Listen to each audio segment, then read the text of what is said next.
Annonceurs, entrepreneurs, promoteurs et chefs d'entreprise, choisissez dès à présent votre meilleur partenaire média, Idéal Production. Idéal Production est basé à Cotonou au Bénin. Idéal Production, le partenaire exclusif de Sika TV en Afrique.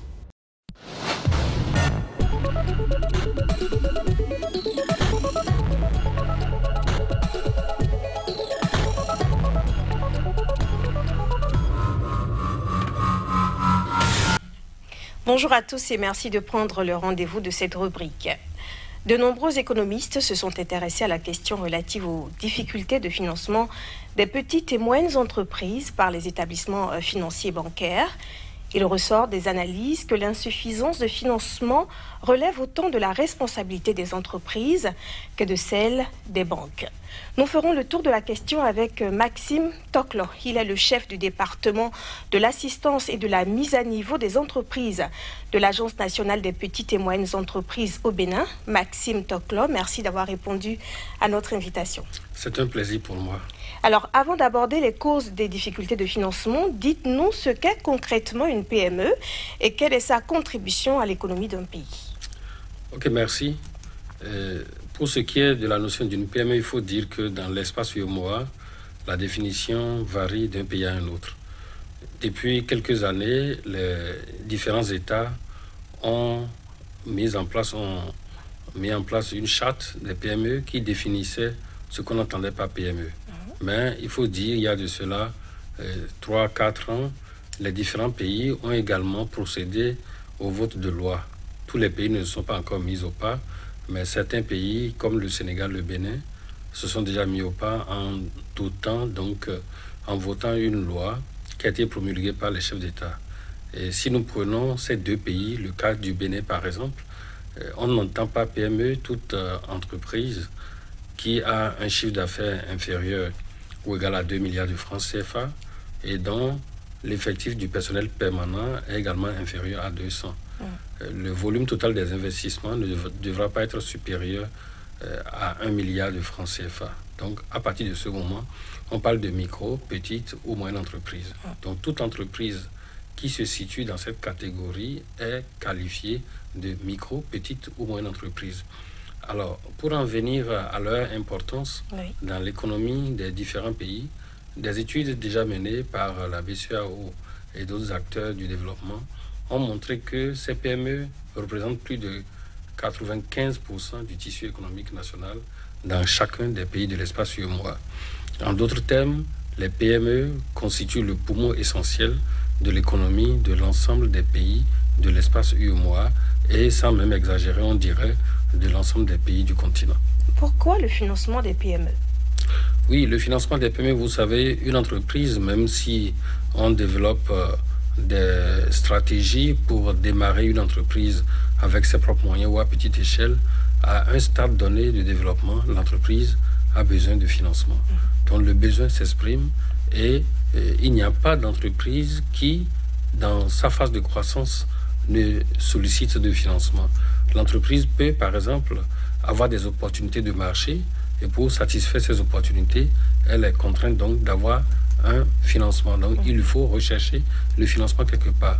L'entreprise peut avoir un programme de développement, une vision, et pour atteindre cette vision, il lui faut donc opérer un certain nombre de changements en son sein, et cela nécessite donc qu'il y ait des investissements qui se réalisent. Donc, l'entreprise aura besoin du financement pour répondre donc à toutes ces demandes du marché, pour répondre à ses besoins d'agrandissement.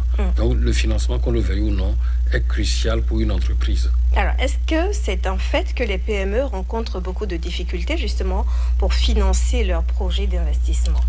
Il y a plusieurs raisons qui expliquent cela. D'abord, c'est une réalité. C'est une réalité dans tous les pays de l'espace UEMOA. Ce n'est pas propre à un pays. Et même quand on regarde un peu partout sur le continent, dans la plupart des pays, cette difficulté est là que les entreprises n'arrivent pas à accéder au financement bancaire. Pourquoi? Des études ont montré que dans un pays, dans la sous-région, notamment au Bénin, en Côte d'Ivoire et un certain nombre de pays de l'espace UEMOA, qu'une entreprise sur 10 arrive à obtenir le financement. C'est une seule sur 10. Une seule entreprise sur 10.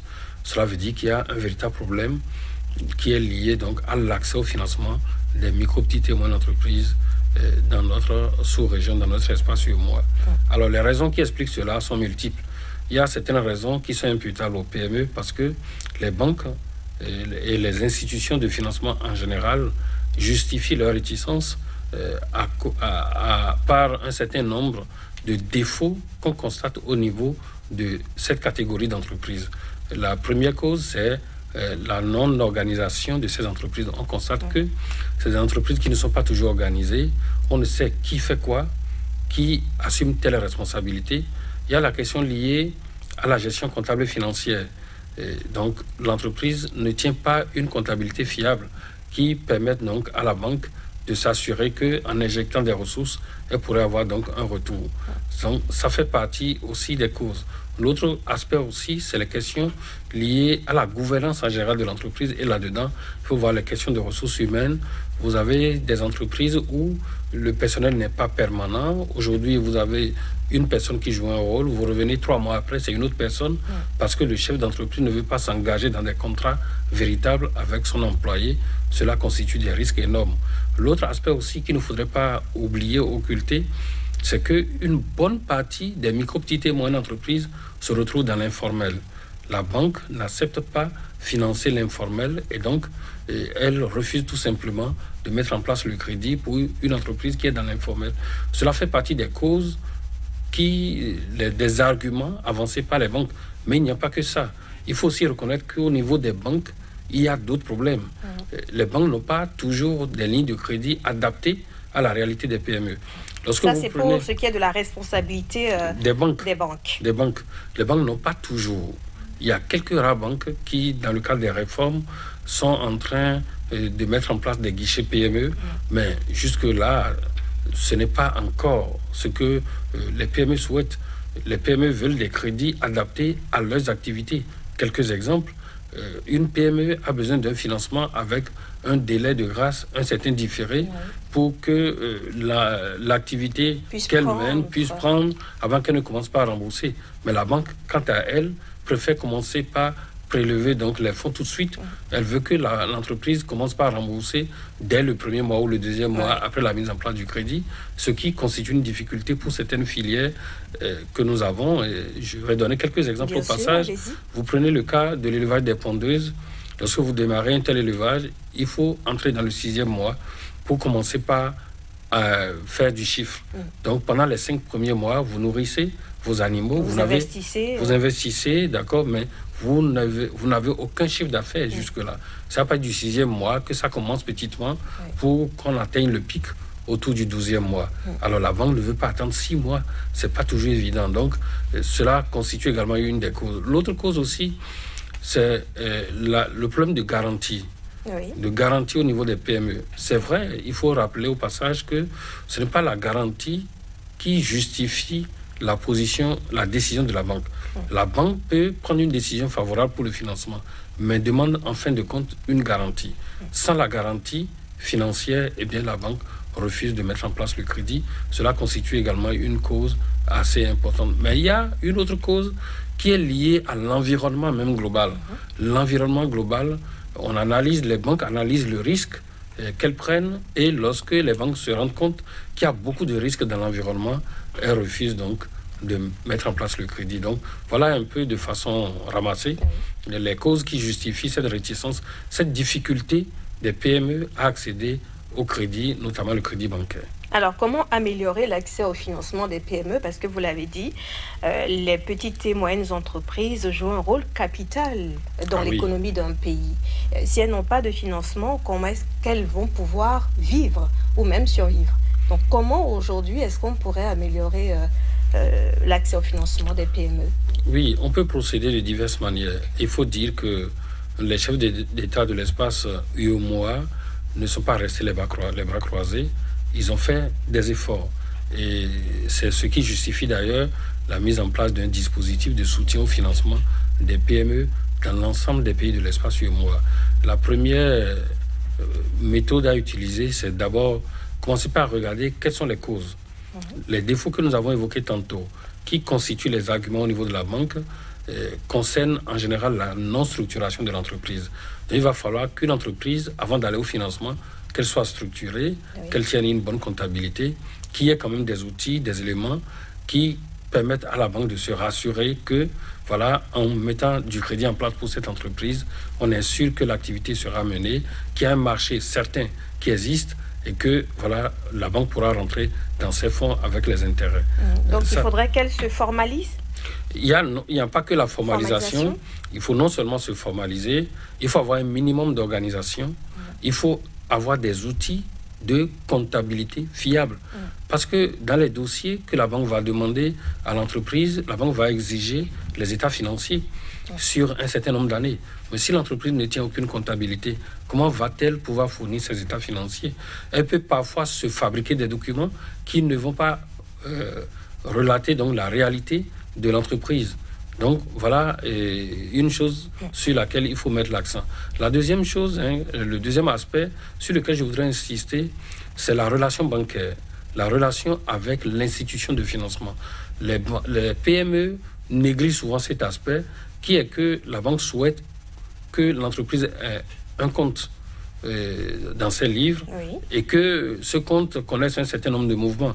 Pourquoi la banque demande cela? Quand on parle de mouvement, c'est quand on dépose de l'argent, on va faire des retraits. Des retraits. Cela montre un peu l'activité financière au niveau de l'entreprise. Vous voyez une entreprise qui a, par exemple, des clients dans un milieu donné et le client lui dépose de l'argent sur son compte régulièrement, cela prouve que le client est souvent livré par rapport à un certain nombre de produits. C'est rassurant. C'est rassurant. C'est des preuves fiables. Parce que les états financiers, on peut les fabriquer. On peut falsifier des documents. Mais lorsqu'il s'agit des informations fournies par le compte bancaire, la banque se sent plus rassurée. Donc, il faudrait que les entreprises apprennent à développer cette relation avec la banque pour rassurer non seulement la banque, et aussi pour sécuriser leurs ressources. Parce que qu'on le veuille ou non, le compte bancaire aussi permet de sécuriser ses ressources, de ne pas dépenser n'importe comment, de savoir ce qu'on est en train d'effectuer, effectivement, qu'on dépense, d'éviter que le comptable en fasse ce qu'il veut, parce que plusieurs PME ont vu leur argent emporter leurs ressources tout simplement parce qu'ils n'ont pas géré suivant les règles recommandées en la matière. Alors, Maxime Toclo, vous allez ajouter quelque chose avant que je me pose la dernière question de cet entretien? Oui, je voudrais ajouter aussi par rapport à ce qu'il faut faire. Oui, non seulement il faut structurer l'entreprise, non seulement il faut développer une bonne relation bancaire, mais il faudrait aussi mettre en place des lignes de crédit adaptées au financement des PME. Il faut mettre en place des fonds de garantie pour permettre à cette catégorie d'entreprises d'accéder plus facilement au financement. Parce que les services non financiers, je veux dire par là, tout ce qui est relatif à la structuration de l'entreprise, en 5 secondes, à la mise en place d'un système de gouvernance adapté, tout cela a un coût. Et donc, l'entreprise n'a pas toujours les moyens de supporter ces coûts. Il serait aussi bien de mettre en place un mécanisme de frais partagés pour supporter ces charges-là au niveau de l'entreprise. Alors, pour ma question, c'est oui ou c'est non? Pour que ça entre bien dans la tête de tous les entrepreneurs, lorsqu'on est dans l'informel, est-ce qu'on a une chance de se faire accompagner par une banque? Non, aucune chance. Merci beaucoup. Merci Maxime Toclo. Vous êtes le chef du département de l'assistance et de la mise à niveau des entreprises de l'Agence nationale pour les petites et moyennes entreprises au Bénin. Merci à vous de vous être prêté à nos questions sur les difficultés d'accès au financement des petites et moyennes entreprises. Merci de nous avoir suivis et puis à très bientôt sur SICA TV.